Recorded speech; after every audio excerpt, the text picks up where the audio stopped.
আজি আমি তিरंगा যাত্ৰা কৰিলো বিভাজন বিভীষিকা দিৱসও আমি পালন কৰিলো অহাকালি স্বাধীনতা দিৱস মই সমূহ ৰাইজক স্বাধীনতা দিৱসৰ শুভেচ্ছা জনাইছো আৰু স্বাধীনতা দিৱসৰ অনুষ্ঠানত যোগদান কৰাৰ বাবে আহ্বান জনাইছো প্ৰধানমন্ত্ৰী নৰেন্দ্ৰ মোদীৰ দৰে যদি শক্তিশালী নেতা থাকিলেহেঁতেন ভাৰত পাকিস্তানৰ কেতিয়াও বিভাজন নহলহেঁতেন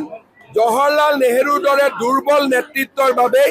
भारत और पाकिस्तान बा हमार देश विभाजन हो हमारा देश में 1947 जवाहरलाल नेहरू जैसा वीक प्राइम मिनिस्टर था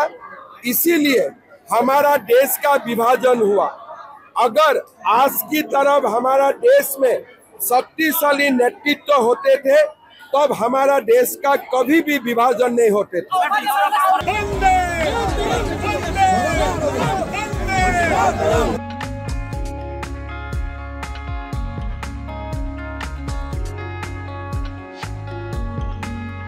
আজি আমি तिरंगा যাত্ৰা কৰিলো বিভাজন বিভীষিকা দিৱসও আমি পালন কৰিলো অহাকালি স্বাধীনতা দিৱস মই সমূহ ৰাইজক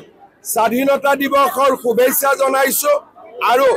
স্বাধীনতা দিৱসৰ অনুষ্ঠানত যোগদান কৰাৰ বাবে আহ্বান জনাইছো প্ৰধানমন্ত্ৰী নৰেন্দ্ৰ মোদীৰ দৰে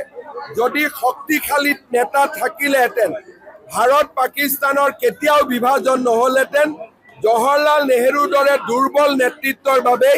भारत और पाकिस्तान बा हमार देश विभाजन हो हमारा देश में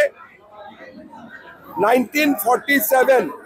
जवाहरलाल नेहरू जैसा वीक प्राइम मिनिस्टर था इसीलिए हमारा देश का विभाजन हुआ। अगर आज की तरफ हमारा देश में शक्तिशाली नेतृत्व होते थे तब हमारा देश का कभी भी विभाजन नहीं होते थे।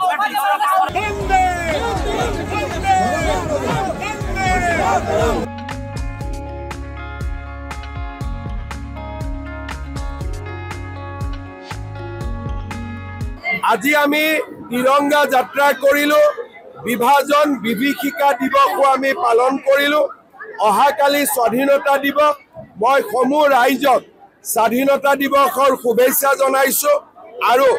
স্বাধীনতা দিৱসৰ অনুষ্ঠানত যোগদান কৰাৰ বাবে আহ্বান জনাইছো প্ৰধানমন্ত্ৰী নৰেন্দ্ৰ মোদীৰ দৰে